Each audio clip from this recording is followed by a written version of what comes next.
What is the energy field of the Earth, and how does it affect human emotions, the psyche, and the human soul?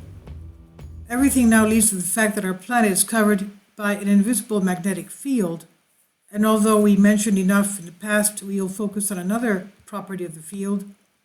The energy grid receives and maintains this energy through the umbilical cord with our star, the Sun. The grid is designed in such a way that it forms through the condensation of energy into matter. There's no way a person can get off the surface of the planet and not lose sight of the reality around him, because out there are emitting other information from another wave coordinate. The Earth, the planet, receives frequencies of 7.8 hertz from the energy grid. At exactly the same frequency, the human material body is in perfect material condition, the physical condition, and it works in harmony with the Earth. The atmosphere of our planet is pulsing at 7.8 hertz, exactly at the same frequency that the human brain usually pulsates at its best, the so-called alpha brain waves. Around us and everywhere on the planet, these energy rivers are circulating, which are separated, intersected, interceded, so that in these areas people are observed to be attuned to this energy and to have spiritual prosperity, and in other areas to be improved, the physical condition and the health of people. And in other areas they get sick. In conclusion, our planet has an invisible energy grid around it where it emits frequencies which is so configured that there is the material world that we see, the physical world that we see. All the material entities and our material world in general that we live every day is used by this energy grid, the so-called life grid, life energy. Now, like all the energy needed to complete the Earth's ecosystem today, those who rule the world, but also from the past, are experimenting on the energy grid of the planet in an unbridled competition. Who will be the first to control this action? And they're, of course, in danger of destroying the entire ecosystem in this way. It's imperative that information on this issue and the disclosure of secrets about the Earth's energy grid be made public. Some people care, they don't care, they don't even know what effects this has on life on Earth. Some have already begun to play with the planetary forces and experiment without realizing the enormous power hidden there. They do not realize this because they have not delved into this issue. They are exploring it occasionally in general, in a hurry for the applications and not with full understanding, because it's the holy grail of natural planetary power, and they're in a hurry to get it first. The energy structure of our planet, the grid, is essential for the preservation of life and the evolution of all living organisms, and the grid determines the path of storms, the direction of winds, the paths that follow groundwater, perhaps the distribution of consciousness on the planet as well. And if one knows one has this knowledge and develops remaining in the hands of the irresponsible and selfish minority, it can prove to be utterly destructive, and no one else will be able to understand what is happening in order to deal with it. It's no longer a big secret that our planet is preparing to enter a new chapter in history. The frequency of its rotation, the characteristics of its magnetic field will soon change, and new balances will be created, as well as new perceptual realities. Mankind, if it wants to survive, will have to face these changes with more maturity and great mental flexibility, and will be forced to abandon the childish stage of our evolution. Now, how are people thinking about and how are people's thoughts and beliefs created? We'll show you what the senses and emotions are. Who wants to cut off our communications with transcendental thoughts by altering our cells? And as we said, a man is a transmitter and receiver of frequencies as well. Every thought we make emits the appropriate kind of frequency, and it causes us to feel in the same way. Our so-called physical, psychic world, our emotional world. And in the same way, he accepts and receives the frequencies that exist around him and everywhere.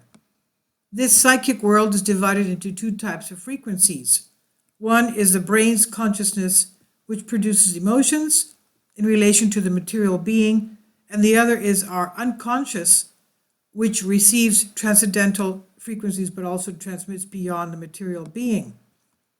Anything that produces energy emits frequencies. From any organic part in our inner body, for example, the heart and the lungs, they emit frequencies too in the same way. Everything around us, but also all over the planet, emit input frequencies from the energy grid and outgoing frequencies, by the nature that it also acts by all beings and man together. Always on the whole planet, and all together they interact. Receiving frequencies from the natural environment creates chain reactions in the brain. The brain begins to coordinate and produce similar reactions in the body. For example, the frequency of a storm can cause us to change the above internal chain reactions, and we may not be able to perceive it. In short, the effects of the weather changes our emotions due to the reception of these frequencies by the brain. Nowadays, the frequencies we consider natural and in harmony with the environment and man have changed due to technology. The problem is that they are usually destructive to humans due to mind control and thinking in general. They now emit frequencies to control our thinking, and whatever we consider normal, such as pain and sorrow, fear, etc., is essentially the thought of others, the elite that rules the planet. For example, in scientific research on controlled exposure to the human brain, waves at frequencies of 523 Hertz cause a feeling of fear and panic. It has recently been discovered that even DNA, a form of DNA double helix, produces frequencies. So exposure to abnormal frequencies, hence artificial ones, has the potential to break down and cause DNA dysfunction. Russian scientist Pyotr Garjajar has discovered that DNA is the communication antenna of the human body. So you all understand that if they have not already done so, they're trying to cut off all communication with the environment and energy grid around us, to have no communication with the transcendental space, a paradise state, and to accept only the frequencies of submission of people's consciousness. Cells have the ability to store frequencies. The storage capacity of DNA is estimated at 3 gigabyte. Many technological applications, electronic everyday devices, cause damage, so various questions arise about our protection against the breakdown of our genes and our non-protection. Not to mention our daily bathing from frequencies of electromagnetic waves around us, by people who know how to control our thinking and our minds. And to think that miracles can happen around us so easily. Frequencies can also benefit an organism, as it's been found that when we synchronize the two hemispheres of the brain, we achieve self-improvement, while when we bombard with frequencies positive for the body, they can cure diseases, since each cell of the millions of the brain discharges at a certain frequency. The Austrian Wilhelm Reich, where he built an energy chamber of crystals by transmitting such frequencies through orgone to patients, he said that he cured incurable diseases within a few days, and Reich's fate was to end up in a U.S. prison as a charlatan, while acknowledging his accomplishment would put an end to drug use. He died in prison while much of his books were burned. Now, let's see when we wake up.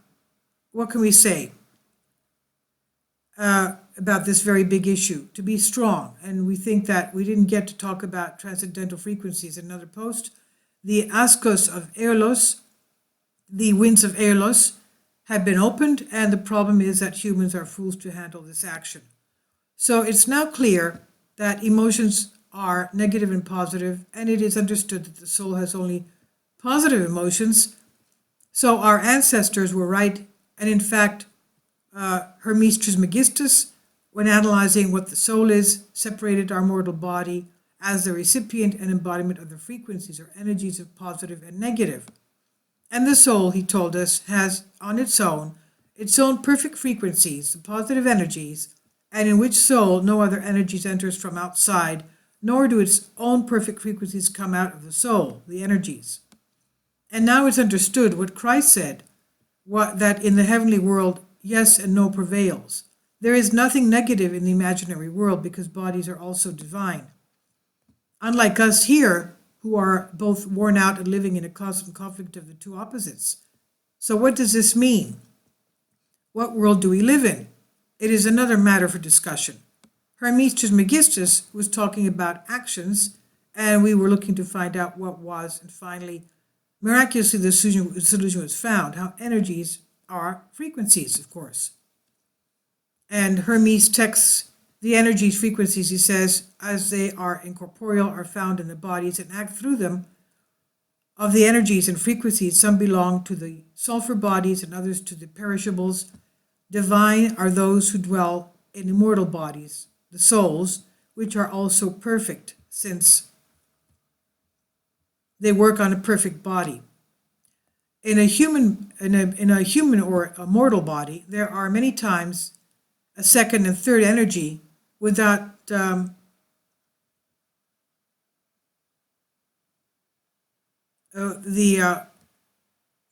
can't understand how to translate this, but anyway, the energies, exclusively the physical ones, those that are done with the senses and the movements and without which the body cannot function. Actions are accompanied by sensations, and rather sensations are the result of actions. They are both physical and mortal, remaining as much as the body. And the senses are the result of frequencies and energies, but also motions. But that is another matter. So I've translated this for you from a Greek article, Diadrastika. Please leave your comments. Thank you.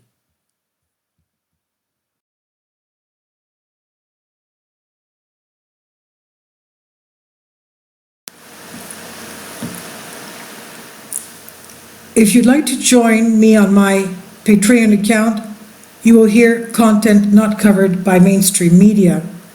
These riveting stories will be based on my research, and I will state my opinions and give my personal insight on diverse and controversial subjects and world events not covered by mainstream media, and not supported by YouTube guidelines. So whatever I have on my Patreon, most of those will not be on my YouTube channel. Please consider becoming a member today. More of the most significant and important videos will be on my Patreon channel. Your support helps me to continue my research and keeps this YouTube channel alive. And we depend on your support, your generous charity, because we help economically challenged families here in Athens, Greece, in Kapota, and we also help the young generation with university tuition and the community around our church. Thank you.